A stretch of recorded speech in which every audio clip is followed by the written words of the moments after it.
Bismillahirrahmanirrahim. Assalamualaikum warahmatullahi wabarakatuh.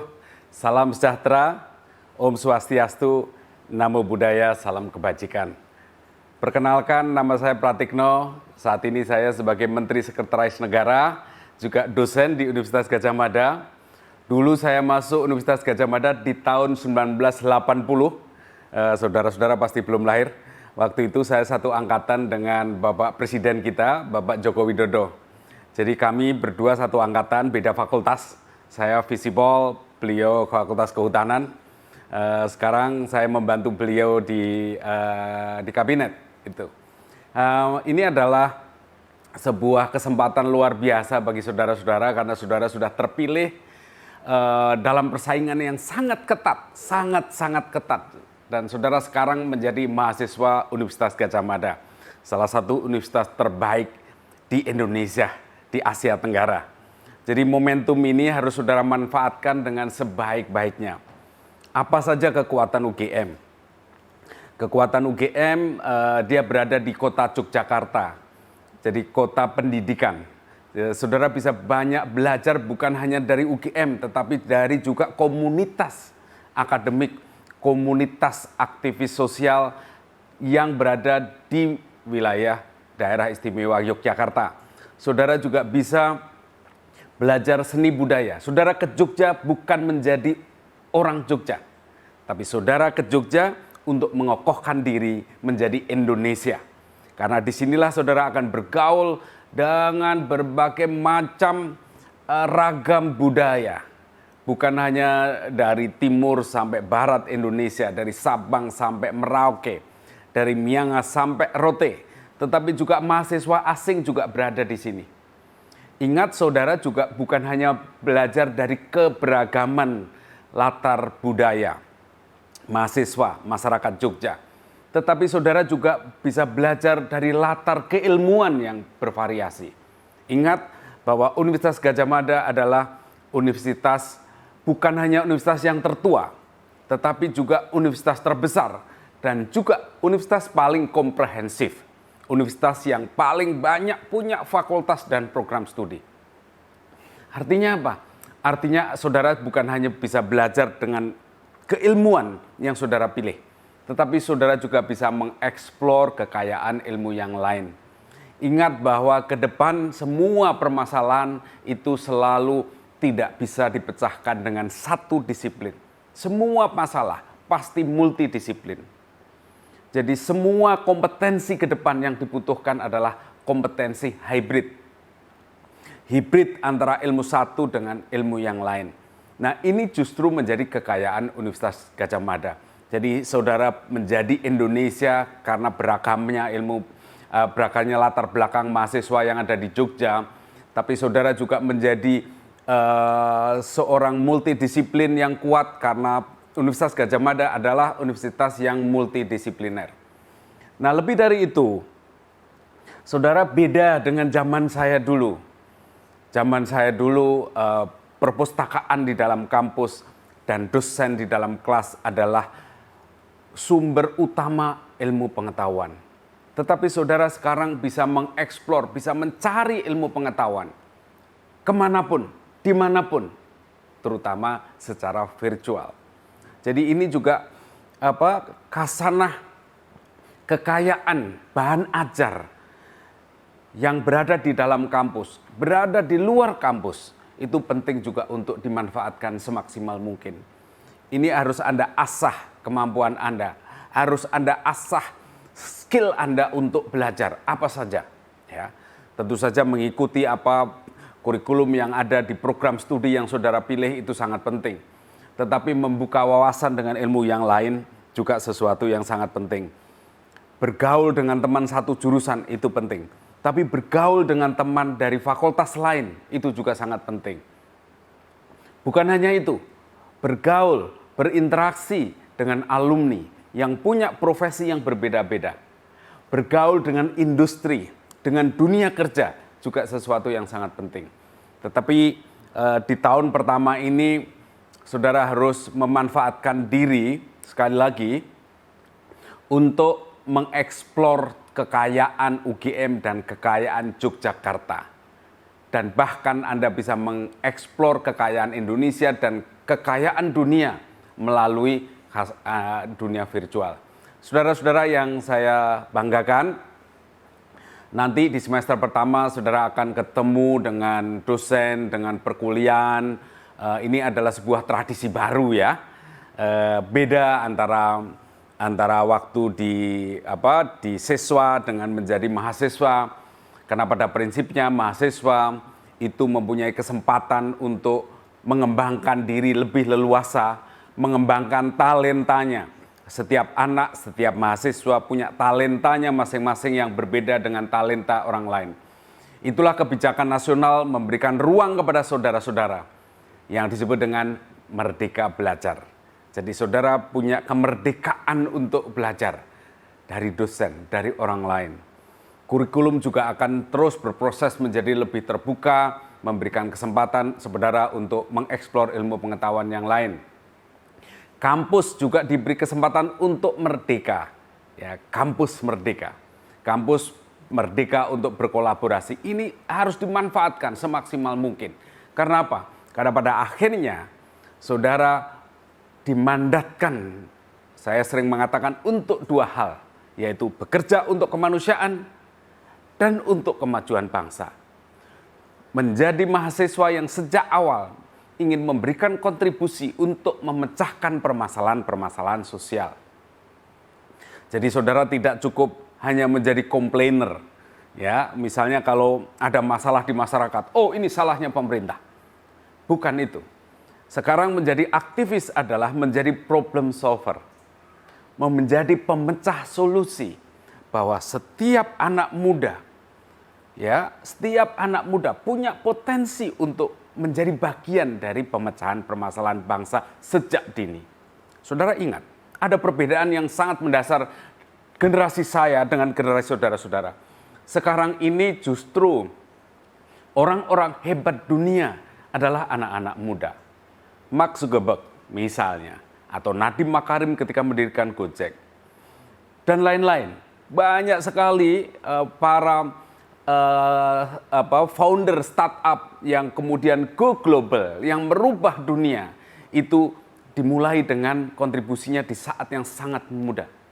Usia belasan, usia 20-an. Jadi usia belasan, usia akhir-akhir belasan dan usia awal pertengahan 20-an adalah sekarang ini justru generasi yang paling bisa mendobrak dunia. Mengapa kok demikian? Karena dunia sedang terjadi disrupsi. Disrupsi itu apa? Perubahan besar-besaran. Sering orang mengatakan disrupsi is more than radical change. Disrupsi itu lebih dari perubahan radikal. Disrupsi itu adalah perubahan yang upside down. Terutama sekali perubahan dari logika analog ke logika digital. Dan saudara-saudara itu lahir natif digital. Saya lahir sebagai natif analog. Saudara sudah maju lebih duluan daripada saya. Saya harus bekerja keras bermigrasi ke digital. Tapi saudara sudah berada di sana. Ini kesempatan yang luar biasa bagi saudara. Dengan insting digital saudara, dengan natif digital saudara, saudara bisa mengeksplor ilmu pengetahuan dengan cara yang lebih cepat. Saudara punya kesempatan untuk langsung melompat dengan cara digital. Ya, melompat dengan cara digital. Dengan skill digital, melompat dengan cara digital. Sementara generasi-generasi saya ini sedang tersiok-siok menyukar, bertransformasi, bermigrasi menjadi digital. Itulah alasannya mengapa anak-anak muda adalah pendobrak dunia. Anak-anak muda adalah pembaharu yang memberikan perubahan besar pada perubahan dunia. Siapa yang menemukan misalnya media sosial adalah anak-anak muda. Siapa yang menemukan e-commerce adalah anak-anak muda. Dan banyak lagi, siapa yang canggih sebagai data scientist, artificial intelligence, mungkin advanced robotic. Dari teknologi ke depan menjadi master semua ilmu. Kalau saudara belajar ilmu sosial pun sekarang harus minimal mengenal teknologi. Minimal menjadi smart digital user, menjadi pengguna digital yang smart. Untuk apa? Untuk mengeksplor pengetahuan yang berlimpah di dalam dunia digital itu, di dunia virtual itu.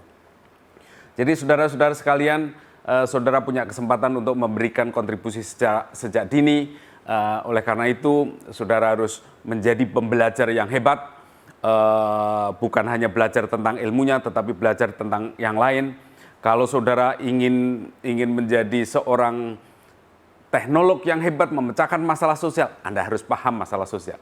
Tapi kalau Anda seorang mahasiswa yang belajar ilmu sosial, yang paham permasalahan sosial, tapi Anda harus tahu teknologi agar masalah sosial itu bisa terpecahkan dengan baik. Jadi oleh karena itu pergaulan lintas ilmu harus saudara buka seluas-luasnya, pergaulan lintas profesi juga harus saudara buka. Jadi jadilah kontributor terhadap kemajuan bangsa sejak dini. Jadilah problem solver bagi permasalahan kemanusiaan sejak dini. Jangan menunggu lulus. Ketika saudara lulus, saudara mendapatkan ijazah, saudara mendapatkan indeks prestasi yang baik, tapi saudara juga bisa memulai menjadi founder bagi startup, mungkin founder bagi inisiatif sosial untuk memecahkan permasalahan sosial dan memberikan kontribusi signifikan terhadap kemajuan bangsa. Nanti setelah situasinya sudah kondusif, kita tidak hanya bertemu secara virtual, kita juga bisa ketemu secara luring. Ya, Bapak Presiden, mohon maaf dengan kesibukan sekarang ini tidak bisa memberikan sambutan pembukaan di acara pagi hari ini, tetapi lain waktu sebagai alumni Universitas Gadjah Mada tentu saja beliau sangat bangga untuk bertemu dengan saudara-saudara. Terima kasih, segitu saja ya, sukses selalu. Sekali lagi, selamat belajar, belajar itu tidak ada batasnya, selamat mengembangkan diri, selamat memberikan kontribusi untuk kemanusiaan, untuk kemajuan bangsa sejak dini. Jadilah problem solver. Terima kasih. Wassalamualaikum warahmatullahi wabarakatuh.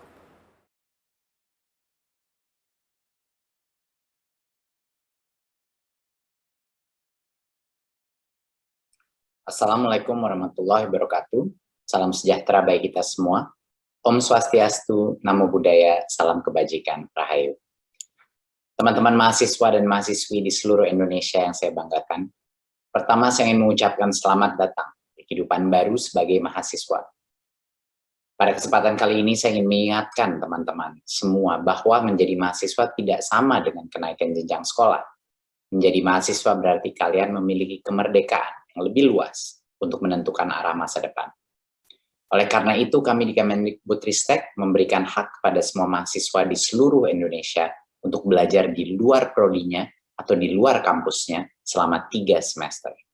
Mahasiswa Indonesia bisa memanfaatkan waktu tersebut untuk mengikuti program-program Kampus Merdeka, antara lain magang di perusahaan atau organisasi sosial dunia, melakukan studi independen, membangun desa, melakukan riset, mengerjakan proyek kemanusiaan, merancang dan merintis wirausaha, melakukan pertukaran mahasiswa di dalam dan di luar negeri, atau mengajar di SD atau SMP melalui program kampus mengajar.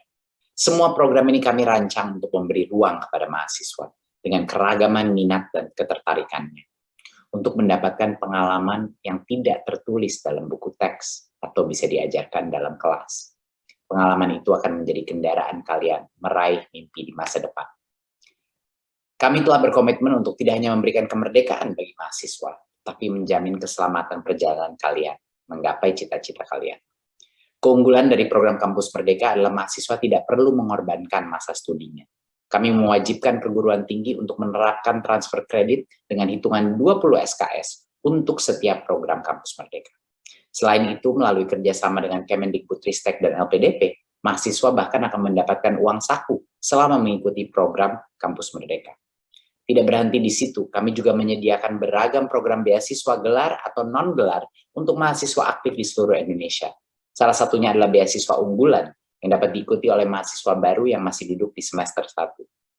Teman-teman mahasiswa di seluruh Indonesia, Komitmen kami untuk memerdekakan pendidikan tinggi tidak akan membuahkan hasil tanpa dukungan dan partisipasi teman-teman dalam program Kampus Merdeka. Manfaatkan masa kuliah kalian untuk mengenal diri kalian, membangun jembatan untuk meraih mimpi, dan berkontribusi untuk negeri. Saya percaya kemerdekaan adalah napas pemuda, napas mahasiswa, para generasi penerus bangsa. Oleh karena itu, mari terus bergerak serentak bersama mewujudkan Merdeka Belajar. Terima kasih. Wassalamualaikum warahmatullahi wabarakatuh. Om Shanti Shanti Shanti Om. Namo Buddhaya.